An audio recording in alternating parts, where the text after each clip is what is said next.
Hello दोस्तों, कैसे हो आप सब लोग। उम्मीद करता हूँ आप सब लोग अच्छे होंगे। इस वीडियो में मैं आपको बताने वाला हूँ एक स्टोरी जिसको हम सभी लोगों को जानना चाहिए। चलिए स्टोरी की शुरुआत करते हैं। आज से 800 या 900 साल पहले दुनिया में एक छोटा सा जगह है जो अभी प्रेजेंटली है इज़राइल और उसके आसपास की रीजन में तीन अब्राहमिक रिलीजन का ओरिजिन हुआ, जो कि है क्रिश्चियन, इस्लाम एंड जुडाइज़म। पहले तो रिलीजन जो है क्रिश्चियन और इस्लाम वो अच्छी तरह से दुनिया के हर एक कोने में फैल गए। जैसे कि क्रिश्चियन हो गया यूरोप में, अमेरिका में, अफ्रीका के सौदर्न पार्ट में अच्छी तरह से फैल गया। फिर इस्लाम रिलीजन जो है मिडिल ईस्ट में, जैसे हो गया Saudi Arabia, Turkey, Iran, Oman और अफ्रीका के नॉर्दर्न पार्ट में ही अच्छी तरह से फैल गया। फिर जो थर्ड रिलीजन है वो जुडाइज़म। जुडाइज़म अच्छी तरह से फैल नहीं पाया किसी भी कंट्री में। जहाँ भी जाएंगे जुडाइज़म माइनॉरिटी में ही रह गए सभी कंट्रीज़ में। तो ऑब्वियस सी बात है, जो रिलीजन जो कम्युनिटी माइनॉरिटी में रहेगा तो उसके ऊपर जो मेजोरिटी वाला कम्युनिटी है वो हमेशा से उसके ऊपर वायलेंस करेगा, अत्याचार करता रहेगा। तो ऐसा ही हुआ यहाँ पे। जो जुडाइज़म था थर्ड नंबर का रिलीजन, उसके ऊपर सालों साल अत्याचार होता रहा, वायलेंस होता रहा, वो झेलते गए। पर बात आता है यहाँ पे, फास्ट फॉरवर्ड करते हैं स्टोरी में, जो कि है सेकेंड वर्ल्ड वॉर के टाइम। सेकेंड वर्ल्ड वॉर कब से कब चला था? सेकेंड वर्ल्ड वॉर 1939 से 1945 तक चला था, जिसमें हम मेनली बात करें तो जर्मनी एक साइड में था और दूसरे साइड में था अमेरिका। तो तब जर्मनी में एक तानाशाह था जो कि डिक्टेटर था, जो कि आप सभी लोगों को पता होगा, जिसका नाम है एडल्फ हिटलर। उन्होंने क्या किया, उसकी एरिया में जो भी जर्मनी में जो भी तब के ज्यूस लोग थे, जुडाइज़म जो रिलीजन है उनको फॉलो करने वाले जो लोग थे, ज्यूस लोग थे, जो कि ऑब्वियसली वहीं पे माइनॉरिटी में होंगे। तो वो सोचा कि जो ज्यूस लोग थे वो लोअर रेस की है। रेस मतलब यहाँ पे काला गोरा ये सब हम भेदभाव बोल सकते हैं। हिटलर एक रेसिस्ट था। वो ये मानता था कि वो जर्मन के जो लोग थे वो सुपेरियर रेस के थे, हायर रेस के थे, उनका खून बहुत साफ था। पर वो ये मानता था कि जो जुडाइज़म के लोग थे, जो ज्यूस रिलीजन के फॉलो करते थे, वो उनका रेस जो था वो लोअर रेस में था। लोअर मतलब थोड़े से काले थे वो जर्मन के कंपैरिजन में। इसी हिसाब से जर्मन के जो डिक्टेटर है एडल्फ हिटलर, उन्होंने 60 लाख ज्यूस को कंसंट्रेशन कैंप में भर भर के उनको मार डाला। तो यहाँ पे बहुत बड़े होलोकॉस्ट हो गया। फिर जो भी लोग ज्यूस लोग बचे थे यूरोप में, खास करके जर्मनी में, तो वो लोग जाएंगे कहाँ पे? तो यहाँ पे एंट्री होती है अमेरिका की, जो कि सेकेंड वर्ल्ड वॉर में जर्मनी के एजेंस्ट होकर लड़ रहा है। अगर जर्मनी ने ज्यूस के ऊपर अत्याचार कर रहे हैं तो ऑब्वियस सी बात है कि जो अमेरिका है वहाँ पे एंट्री करेगा ज्यूस लोगों को बचाने के लिए। तो ऐसा हुआ। तो अमेरिका जो है ये प्लान दिया, आ गया बचाने के लिए, ज्यूस लोगों को बचाने के लिए आ गया। तो यहाँ पे बात यह है कि ज्यूस लोग हर कंट्री में जहाँ भी जाओगे, सभी कंट्री में वो माइनॉरिटी में है, कहीं पे भी मेजोरिटी नहीं है। तो वो जहाँ भी जाएंगे उनके ऊपर वायलेंस होगा, अत्याचार होगा, मारपीट होगा, होलोकॉस्ट होगा। तो एक जगह ऐसा है इस दुनिया में, जो अमेरिका को यही लगता था कि जहाँ पर वो ज्यूस लोग जाएंगे तो वो सेफली रह सकते हैं। वो जगह है जहाँ से ये तीनों रिलीजन शुरू हुआ है, इब्राहिमिक, क्रिश्चियन और जुडाइज़म। ये तीनों रिलीजन जहाँ से ओरिजिन हुआ है वहीं सेफ रहेंगे। वो जगह है जेरूसलम, जो कि तभी एक इसराइल और पैलेस्टाइन जो जो एरिया है ना अभी वहीं पे था। तब 1945 टू 1947 के बीच में अमेरिका का ये जो सोच था, ये जो यहूदी लोगों को जो है, ज्यूस लोगों को जो वहीं पे लेके जाना है जेरूसलम में। यहाँ पे अमेरिका का ये सोचना था कि वो जेरूसलम है, ऐसा एक जगह है, एक ही जगह है वर्ल्ड में जहाँ पे ज्यूस लोग आराम से रह सकते हैं।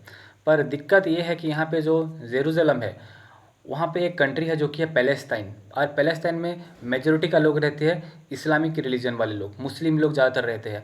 अगर अमेरिका अगर आके कहेगा कि यहाँ पे जगह कुछ छोड़ो, यहाँ पे ज्यूस लोगों को जगह दो, तो ऑब्वियस सी बात है कि जो मुस्लिम लोग यहाँ पे है, इस्लामिक लोग जो यहाँ पे रहते हैं ओरिजिनली, वो पहले से ही रहते आ रहे हैं। बाकी सब रिलीजन, तीनों रिलीजन, उनका ओरिजिन वहाँ पे हुआ है, बस वो सब आगे फैल गए दुनिया भर में, पर वहीं पे वो कंटिन्यू रहते आए हैं पैलेस्तीन के लोग, जो कि है इस्लामिक लोग, मुस्लिम लोग। फिर अमेरिका एक प्रपोजल के साथ आया कि जो पैलेस्तीन का जो एरिया है उसी में से 20% काट करके दिया जाएगा यहूदी लोगों को।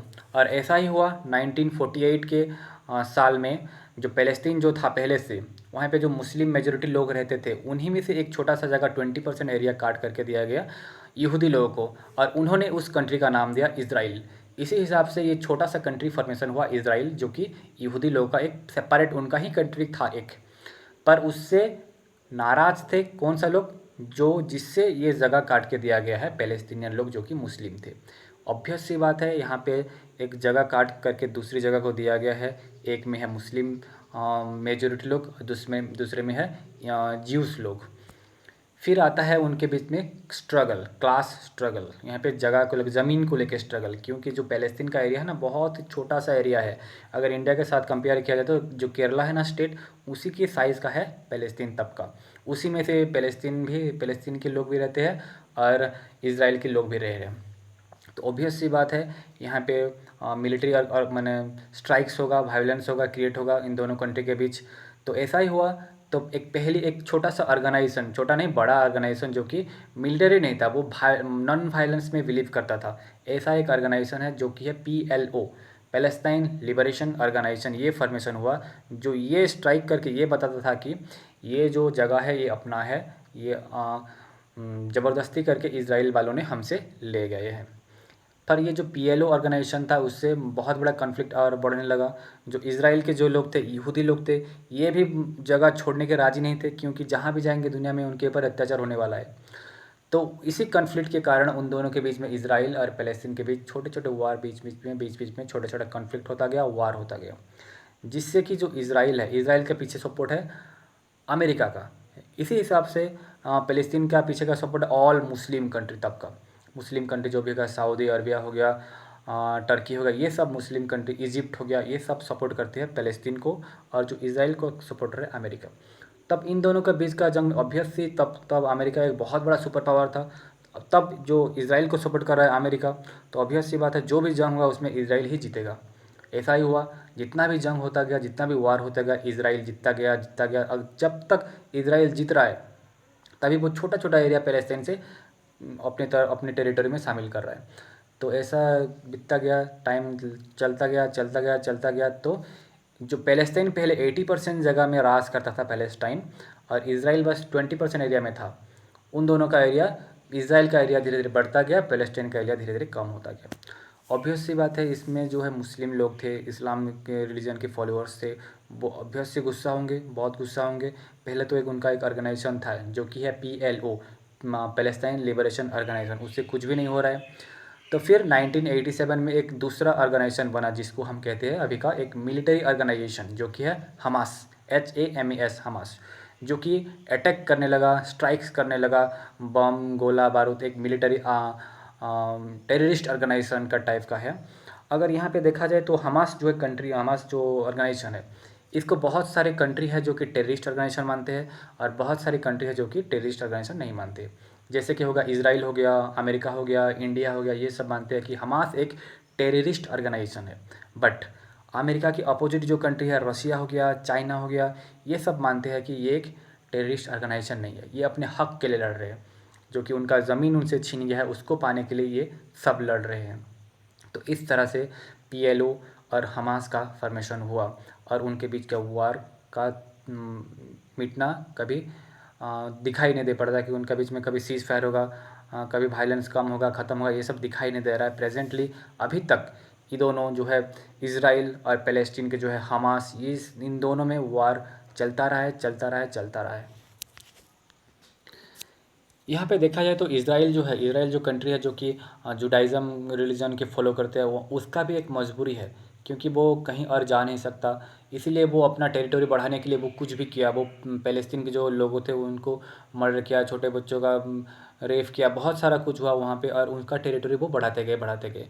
फिर अभी जो मुस्लिम रिलीजन है, उनका भी वो टेरिटरी जा चुका है, तो वो भी स्ट्राइक किए बहुत सारा, और उनके ऊपर जो कॉन्फ्लिक्ट है वो लगातार चलता रहा। तो अभी 2021 में अभी तो 2023 है, इससे पहले 2021 में भी एक कॉन्फ्लिक्ट हुआ था इजराइल और फ़लस्तीन के बीच में, बहुत बड़ा कॉन्फ्लिक्ट हुआ था। फिर 2023 में अभी अक्टूबर महीने में ही शुरुआत हुआ है, अभी तो एक महीना भी हो गया इजराइल और फ़लस्तीन के बीच के कॉन्फ्लिक्ट में, जिसमें आम लोगों को मौत बहुत ज़्यादा हो रहा है। क्योंकि एक इजराइल और फ़लस्तीन जो बहुत छोटा सा कंट्री है, अगर बॉर्डर उनके पास में नज़दीक में है, हमारे इंडिया की तरह नहीं है कि बॉर्डर वहाँ पे राजस्थान में है तो मध्य प्रदेश में जो भी है उसको कुछ नहीं होगा, कुछ भी होने वाला नहीं है। पर इजराइल जो है छोटा सा कंट्री है, फ़लस्तीन भी छोटा सा कंट्री है, तो उनका बीच में जब मिलिट्री भी वार लड़ेंगे, बॉर्डर में भी जब वार होगा, तो उन दोनों कंट्री को बहुत इफेक्ट पड़ने वाला है। तो इसी हिसाब से देखा जाए तो इजराइल का भी बहुत लॉस हो रहा है, फ़लस्तीन का भी बहुत लॉस हो रहा है। तो यहाँ पे एक कॉन्सेप्ट आता है हमारे इंडियन हिस्ट्री का। आप लोगों को पता होगा जो महात्मा गांधी थे, बहुत लोग उनको क्रिटिसाइज़ करते हैं, खास करके बीजेपी के लोग और आरएसएस के लोग ये क्रिटिसाइज़ करते हैं कि वो नॉन वायलेंट थे, एक गाल में थप्पड़ मारो तो दूसरे गाल दिखा देते थे, नॉन वायलेंस थे। और इससे क्या होने वाला है, तो इससे ये बड़ी सीख मिलता है कि देखो, जो भी कंट्री वायलेंस में आगे बढ़ता है, वायलेंस में बिलीव रखता है, उन कंट्री का तरक्की तो होता है, पर कभी ना कभी उसमें इतना बड़ा वार होता है, वारफेयर होता है, बहुत ज़्यादा होता है, रिलीजियस बेसिस पे वायलेंस होता ही रहता है। जो गांधी ने, उनका एक विजनरी लीडर थे, उनको पता था कि वायलेंस से आई गई आज़ादी कभी इंडिया को तरक्की करने नहीं देगा। वायलेंस, अगर वायलेंस करते वो, अगर स्ट्राइक करते, मिलिट्री स्ट्राइक करते, अटैक करते अंग्रेज़ों को, तब क्या होता कि जो उनका पीढ़ी दर पीढ़ी है वो भी यही समझ लेते कि वायलेंस से ही सब कुछ होता है। अगर वायलेंस से सब कुछ होने लगता तो इंडिया तभी ख़त्म हो जाता। अगर कहते हैं कि कोई मेरे एक आँख फोड़ देगा तो मैं उसकी एक आँख फोड़ दूंगा, आँख के बदले आँख अगर होगा तो पूरा दुनिया अंधा हो जाएगा। इसी तरह से गांधी जी का बिलीव था और वो नॉन वायलेंस पे बिलीव करते थे।